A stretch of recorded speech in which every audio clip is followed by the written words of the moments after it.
programa de hoje, recebo aqui meu querido amigo Fábio Martinez, ele que veio nos dar dicas sobre os melhores investimentos para 2023.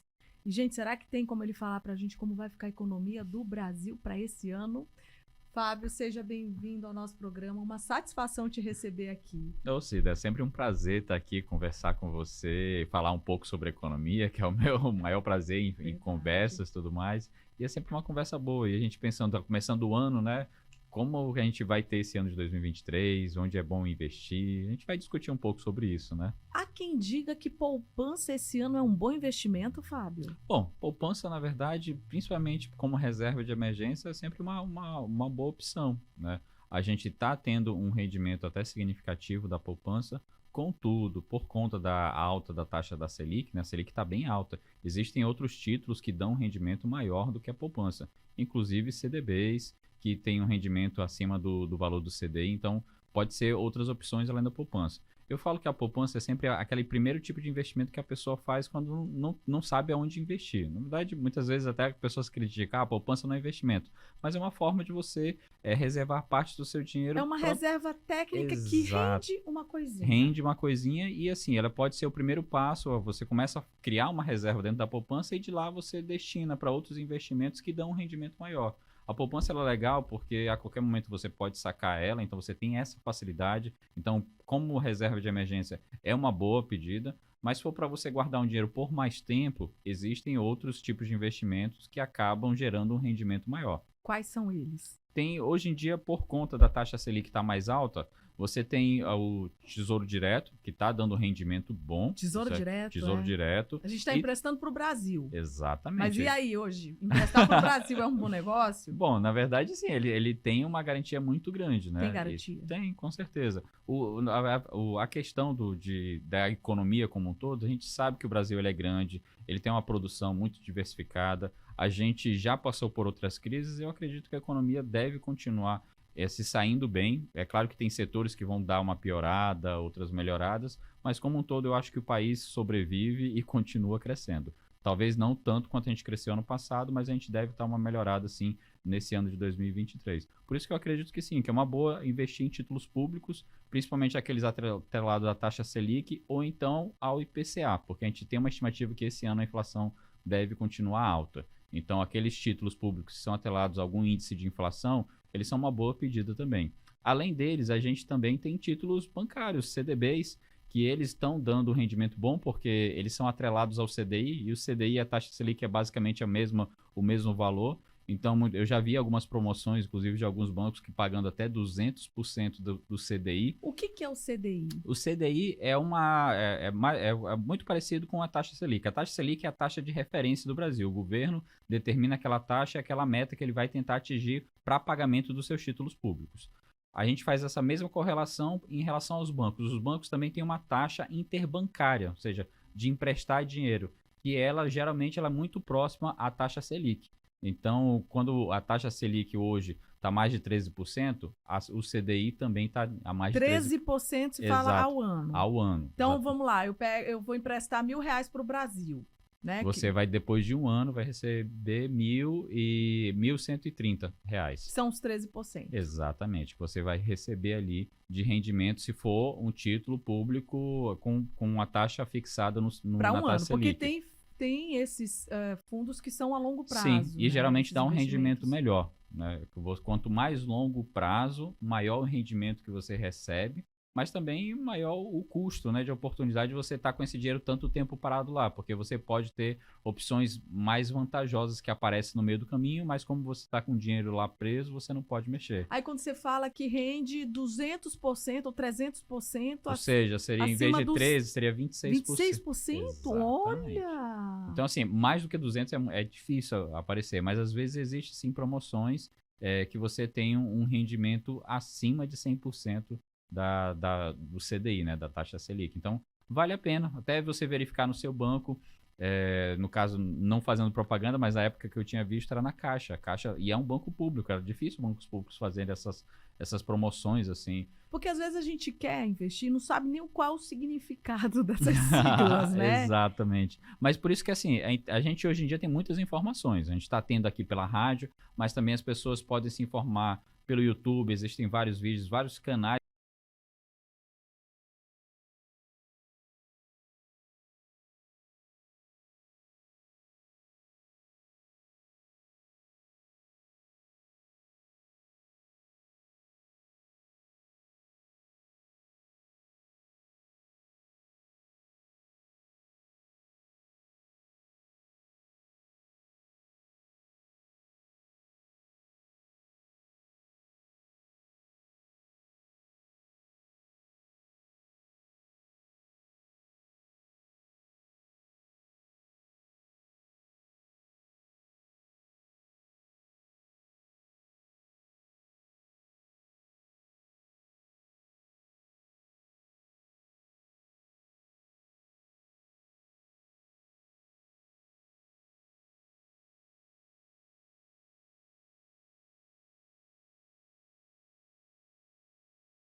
No programa de hoje, recebo aqui meu querido amigo Fábio Martinez, ele que veio nos dar dicas sobre os melhores investimentos para 2023.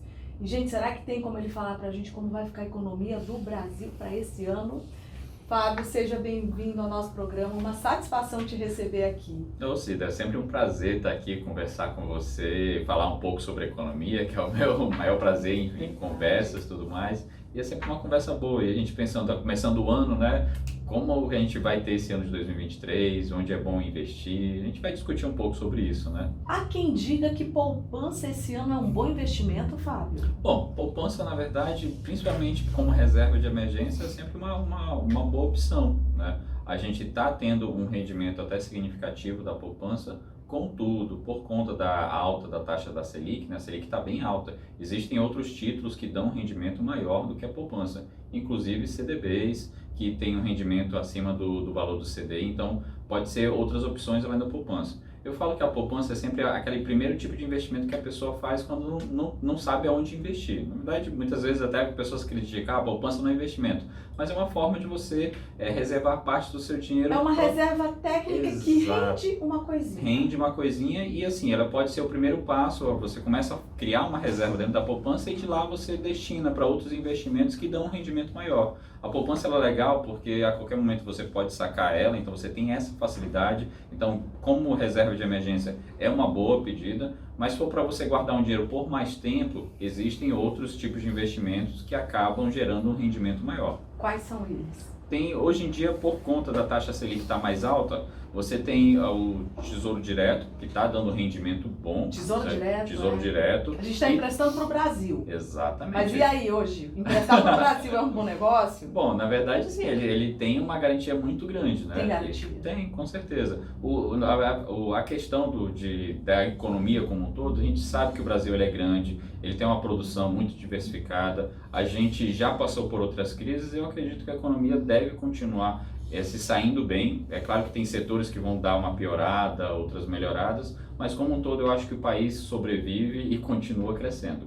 Talvez não tanto quanto a gente cresceu ano passado, mas a gente deve estar uma melhorada sim nesse ano de 2023. Por isso que eu acredito que sim, que é uma boa investir em títulos públicos, principalmente aqueles atrelados à taxa Selic ou então ao IPCA, porque a gente tem uma estimativa que esse ano a inflação deve continuar alta. Então aqueles títulos públicos que são atrelados a algum índice de inflação, eles são uma boa pedida também. Além deles, a gente também tem títulos bancários, CDBs, que eles estão dando um rendimento bom porque eles são atrelados ao CDI e o CDI, a taxa Selic é basicamente o mesmo valor. Então eu já vi algumas promoções, inclusive de alguns bancos que pagando até 200% do CDI. O que é o CDI? O CDI é muito parecido com a taxa Selic. A taxa Selic é a taxa de referência do Brasil. O governo determina aquela taxa, aquela meta que ele vai tentar atingir para pagamento dos seus títulos públicos. A gente faz essa mesma correlação em relação aos bancos. Os bancos também têm uma taxa interbancária, ou seja, de emprestar dinheiro, que geralmente é muito próxima à taxa Selic. Então, quando a taxa Selic hoje está mais de 13%, o CDI também está a mais de 13% se fala ao ano. Ao ano. Então, vamos lá, eu vou emprestar R$1.000 para o Brasil. Né? Você vai, depois de um ano, vai receber R$1.130. São os 13%. Exatamente. Você vai receber ali de rendimento se for um título público com uma taxa fixada numa taxa Selic. Porque tem esses fundos que são a longo prazo. Sim, e né? geralmente dá um rendimento melhor. Né? Quanto mais longo prazo, maior o rendimento que você recebe, mas também maior o custo, né, de oportunidade de você estar com esse dinheiro tanto tempo parado lá, porque você pode ter opções mais vantajosas que aparecem no meio do caminho, mas como você está com o dinheiro lá preso, você não pode mexer. Aí quando você fala que rende 200% ou 300%... Ou seja, seria em vez de 13%, seria 26%. 26%? Olha! Então assim, mais do que 200 é difícil aparecer, mas às vezes existe sim promoções que você tem um rendimento acima de 100% do CDI, né, da taxa Selic. Então, vale a pena até você verificar no seu banco no caso, não fazendo propaganda, mas a época que eu tinha visto era na Caixa. A Caixa, e é um banco público, era difícil bancos públicos fazerem essas promoções assim. Porque às vezes a gente quer investir, não sabe nem qual o significado dessas siglas, né? Exatamente. Mas por isso que assim, a gente hoje em dia tem muitas informações. A gente está tendo aqui pela rádio, mas também as pessoas podem se informar pelo YouTube, existem vários vídeos, vários canais que são específicos para isso. Mas ninguém é igual a Fábio Martinez. Não, tem gente tudo bem melhor. Aqui pra gente. Que é isso, mas assim, e também tem o próprio seu banco, né? Você tem um relacionamento com o seu banco e verificar quais são as opções que tem. Abaixo de 100% já é meio, não é tão bom assim. Então, abaixo de 100%? Não, evite, né? Até porque a gente tem outras opções que dão um rendimento melhor. Então, mas assim, só de você estar procurando já mostra que você já está conseguindo criar aquela reserva, já tem dinheiro sobrando para investir. Isso que eu também quero levantar aqui no nosso programa. É possível poupar, mesmo quem ganha pouquinho? Bom, a gente sabe que a gente está vivenciando num tempo de inflação muito alto. Toda vez que a gente vai no supermercado é o valor mais caro que a gente paga. Contudo, se você tiver uma organização e de certa forma você acaba tendo que diminuir o seu padrão de vida, você consegue poupar. O que eu digo para as pessoas, assim, que fala, poxa, mas eu não tenho dinheiro suficiente para poupar, meu salário vai todo para pagar as coisas. E às vezes nem dá. E às vezes nem dá. Ele falou assim, ó, tenta iniciar aos poucos. Eu consigo poupar R$50 nesse mês? Então, quando você receber o seu dinheiro, pega R$50, coloca na poupança. Eu sei que o rendimento, ele dá algum rendimento lá, não é o melhor, mas coloca lá para você começar a ter esse hábito. Todo mês, quando você recebe o seu salário, já tira uma parte. Mesmo que você ache que seja pequeno, mas que caiba no seu bolso para você criar a disciplina de ir fazendo isso todo mês. Agora, você sabe, eu tava falando e eu lembrando aqui que teve uma empresa que... Lembra? Que levou o dinheiro de muita gente. Tinha uma manicure, gente, sim, que eu conheço. Que ela poupou cada dinheirinho dela que ela queria comprar uma casinha para ela. E ela investiu ali com aquela proposta de juros maravilhosa. Ela perdeu tudo, sim, que ela tinha. Não, aqui foi muita gente até esclarecida. Pois é. Eu fico muito com o pé atrás com qualquer tipo de oferta. Eu sou cabreiro nessas situações. Eu já tive até uma colega minha economista que me perguntou, Fábio, ao me apresentar essa proposta. E a época a taxa Selic estava também alta, assim, estava em torno de 14% ao ano. E ela falou, o que tu acha? Eu tenho um primo meu que investiu, que já começou a receber e era um rendimento muito alto. Eu não lembro aqui de cabeça. Não sei se era 20% ao mês. Eu acho que era isso, 20% ao mês. Eu falei, olha, tu é economista, sabe que a taxa de juros está bem elevada e o governo, se tu emprestar para o governo, ele vai te dar 14% ao ano. Por ano. Significa 1 ponto alguma coisa por mês. Exatamente. Você não consegue 20%. Não tem como alguma coisa ser rentável pagando 20%. Falou, não, investindo, falava criptomoedas, em ações. Falei, mas não tem, assim, de fato, às vezes tem uma ação ou outra que dá um pulo, mas é muito difícil. Não é uma coisa que todo mundo consegue fazer e para ter esses rendimentos tão altos. Então, desconfie. A gente está falando aí que você vai conseguir 1% ao mês, 2% ao mês, e a gente está falando que é um bom rendimento, porque dado a segurança que tem. Você pode investir em uma renda variável que às vezes dá um rendimento muito maior? Pode. Aí até é interessante que você tenha que estudar um pouco mais, se aprimorar um pouco mais nisso, mas lembre que é uma coisa que pode tanto aumentar quanto cair. A gente teve agora o caso da Americanas. Você está lendo meu pensamento? Acabei de anotar aqui que eu queria falar com você sobre isso. O que aconteceu com as lojas americanas? Não, é uma situação ali bem complicada. E assim, quem tinha investido, apesar de investir em ações de varejo é um pouco complicado, né? A gente tem às vezes um boom, como aconteceu com a Magalu. Muita gente ganhou muito dinheiro, mas depois veio a queda. O seu Luiz Barsi, né, o maior investidor brasileiro, ele fala que ele não investe em questão do varejo, não porque ele não acredita no varejo, mas porque ele sabe que sempre tem essas oscilações. Tem um crescimento muito alto e logo em seguida cai muito. A questão da Americanas tem uma questão aí grave, né, que tem que ser investigado, porque como os balanços deles tinha esse furo tão grande e ele era auditado, né, então para você verificar, e não era uma coisa recente, era uma coisa de anos. Pois é, isso que eu ia te dizer, não era novo isso. Não era novo. A gente tem a situação do varejo, porque o varejo ele tem uma margem de lucro muito pequena e muitas vezes quando você compra, o empresário sabe disso, né? Quando a pessoa é empresária, ele compra a mercadoria do seu fornecedor e vende para o seu cliente final. Só que o seu cliente final, geralmente, ele parcela. Não, parcela aqui em 10, 12 vezes e o teu fornecedor, muitas vezes, ele quer à vista ou então são poucas as parcelas que você faz. Então, essas grandes empresas de varejo, o que é que fazem? elas pegam o dinheiro emprestado junto com o banco, me dá o dinheiro que eu vou pagar o meu fornecedor, para eu quitar o meu fornecedor, pago à vista, consigo um desconto e a minha dívida fica com o banco. Ou seja, eu não devo mais o fornecedor, o banco já pagou o fornecedor, mas a minha dívida é com o banco. Só que a Americanas não colocava isso no seu balanço. Disse que tinha quitado. Exatamente.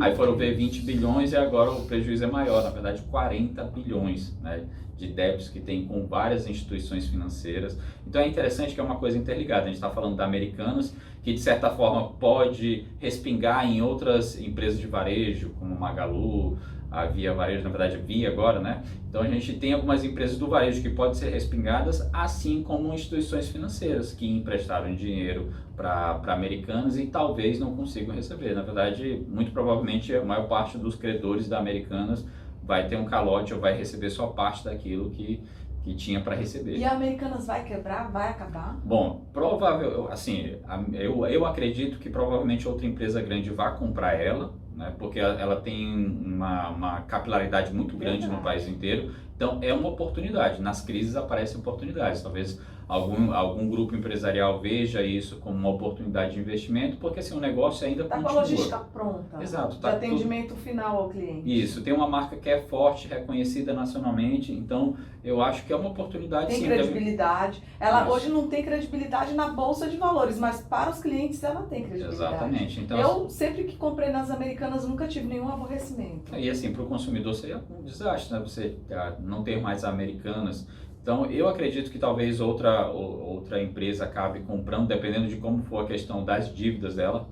Então, existe uma possibilidade grande disso acontecer. Ou então, de repente, mudar de marca, alguma coisa do gênero. Eu não acredito que simplesmente encerre as atividades, mas talvez tenha um encolhimento, né? Talvez não consiga manter todas as lojas abertas e tenha uma diminuição. Porque ela tem as lojas físicas e tem as lojas digitais. Exato. As lojas online. E essa questão das lojas online foi o que acabou pegando muito no varejo, né? Principalmente durante a pandemia, já se tinha essa questão de compras online, né? Porque para muitos é bem mais vantajoso. Você compra online, às vezes é bem mais barato que você comprar aqui, apesar da gente sempre falar, né? Dê prioridade para o mercado local. Eu compro aqui. Eu compro online daqui. Eu vou te dar um exemplo. Lá no Gavião, mandar um beijo pro Rei, meu açougueiro maravilhoso. Eu mando um zap. Rei, eu tô precisando de bife, prepara aí pra mim. Tô precisando da minha rabadinha. Deixa do jeito que eu vou passar aí correndo pra pegar. Não deixa de ser uma compra online, não, né? Exatamente. E às vezes eles fazem entrega também, mas como é aqui perto, eu vou lá, passo, já vai lá e pega. Fácil, né? Mas essa questão das compras online, muitas empresas também daqui começaram a aderir, mas às vezes é uma concorrência, não vou dizer concorrência desleal, mas às vezes consegue a pessoa comprar de fora, às vezes até de fora do Brasil, né? Comprando em sites chineses, gente, americanos. Eu sou totalmente contra. E isso acaba impactando o comércio local, porque assim, a margem aqui é muito pequena. Eu vou até te dar um exemplo aqui, olha, eu não vou fazer propaganda não, vou falar a real. Gente, vocês ficam comprando esses vestidos da Shein, sei lá o quê? Gente, pelo amor de Deus, a qualidade é questionável. Então, por que você não dá uma volta? Vou já te dar um exemplo, lá na Ted Dave, bobear, tu acha os vestidos no mesmo padrão melhor, mais barato. Sim. Você vai lá onde eu trabalhava, lá no Distrito Industrial, ali no Raiar do Sol, a Estrela d'Alva, se eu não me engano, naquela rua, tem um monte de comércio lá, tem os vestidinhos lá que tu passa na calçada, as manequins estão vestidas. Ai, Cida, mas a loja popular, tu acha que essa Shein é o quê? Tu acha que é loja de quê? Gente, vamos parar com preconceito. A roupa que você compra, que você não sabe nem quem fez e que situação que aquela pessoa lá tava para fabricar essa roupa que chega aqui para ti, compra lá. Ah, se de lá é fabricada onde? No Nordeste, em Goiás, no Rio de Janeiro. Feita no Brasil, tu tá ajudando os brasileiros. E pode ir lá que eu digo para você, o preço é muito parecido. E os modelos são muito parecidos com esses aí que vocês ficam comprando pela internet. Enriquecendo quem tu nem conhece, não sabe nem onde mora. E deixando gente trabalhando de forma escrava, porque o que a gente tem de documentários, enfim, dessas empresas que tomam de conta do mundo com trabalho escravo, gente, não tá no gibi. Então fica aí meu apelo, fica aí. Eu sou uma ativista, né, Fábio? Mas você falou uma coisa assim, não existe mágica. Como é que consegue se produzir uma coisa tão barato? Né? Pois é. A mercadoria, às vezes, você consegue diminuir pelo aumento da produção, mas o trabalho tem um custo. né? Então, muitas vezes, quando você tem, assim, não tem direitos trabalhistas, a pessoa trabalha 24 horas por dia, muitas vezes, né? Mora no trabalho, a gente viu na China ali com os lockdowns, obrigando as pessoas a morarem dentro do trabalho. Então, é uma situação que, assim, não existe, tá mais barato, mas alguém está pagando essa conta. Não existe almoço grátis, a gente sabe isso em economia. Então, alguém está pagando, no caso aí, geralmente, a mão de obra que está sendo explorada nesses países lá da Ásia. E aí, uma coisa também que eu vou pegar o gancho, o vice-presidente está falando da reindustrialização do Brasil. Eu gostei de ouvir isso, de verdade. Eu não tinha esperança de ouvir nada nesse sentido. Não, mas eles estão com discursos até interessantes, até de questão de controle fiscal. Essa questão de reindustrialização a gente precisa, né? Porque a gente vê, de fato, muitas indústrias estão preferindo se instalar em outros lugares, outros países, porque a mão de obra é mais barata e vender para cá. Sim. Então a gente precisa, de fato, ter esse crescimento industrial. Aí, olha o X da questão. Quem falava em reindustrialização? O Trump. Não é? Ele estava buscando a reindustrialização dos Estados Unidos. A gente está ouvindo hoje o vice-presidente do Brasil falando em reindustrialização. Exato, porque sim, algumas pautas econômicas não tem essa questão de bandeira ideológica, gente. A gente quer que o Brasil se desenvolva, cresça. Independentemente da bandeira ideológica que está agora no momento, a gente quer ver o Brasil dando certo, crescendo. Era a pauta do pessoal mais da direita, que agora a gente está no governo de esquerda. Não quero saber. Sabe que isso me deu um pouco de esperança, porque eu estava desanimada. Não, com as conversas do ministro da Fazenda falando em controle fiscal, eu fiquei, como assim? Estão pensando em controle fiscal? Estão colocando... E o que significa isso? Traduza pra gente. Bom, basicamente que estão se comprometendo que o governo federal não vai gastar em demasia. Não vai cobrar mais impostos? Aí eu já não tenho certeza, porque na última conversa que teve lá em Davos, o Haddad falou que vai cobrar imposto de quem não paga imposto. Mas espera aí, todo mundo paga imposto. Né? A gente paga imposto respirando no Brasil. Exato, então provavelmente seja a questão de você taxar imposto de renda para lucros e dividendos, né? Aquelas pessoas que recebem de empresa que tem a empresa e acaba recebendo pela distribuição de lucros e dividendos, você taxar por ali. Que era o que o Paulo Guedes queria fazer, provavelmente eles vão tentar fazer isso também. Né? Então, tem a situação e falou que até no primeiro semestre vão tentar passar uma reforma tributária.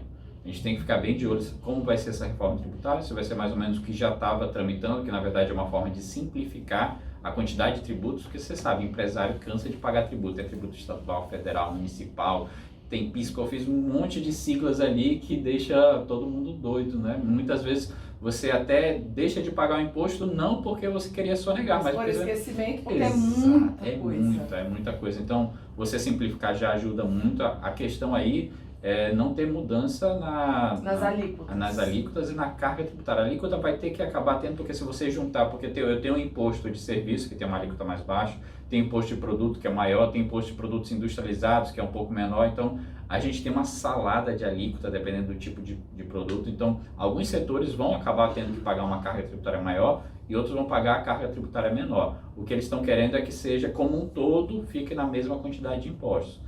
Só que a gente sabe que muitas vezes quando isso passa pelo Congresso, pelo governo, eles acabam tentando aumentar um pouco mais as coisas para aumentar a fatia de arrecadação do governo federal, né? Olha, nesse começo de ano a gente ficou pensativo, como é que vai ficar a economia? Aí o dólar disparou, aí o dólar agora está recuando. Sim. O que esperar para esse ano, gente, na economia do Brasil? Como é que vai ficar a questão do nosso supermercado? Vai ficar mais barato? Vai ficar mais caro? Fábio Martinez, com a sua bola de cristal, vai responder daqui a pouquinho, logo após o intervalo comercial. Já já eu volto com o seu Quem é Quem. Né, Fábio?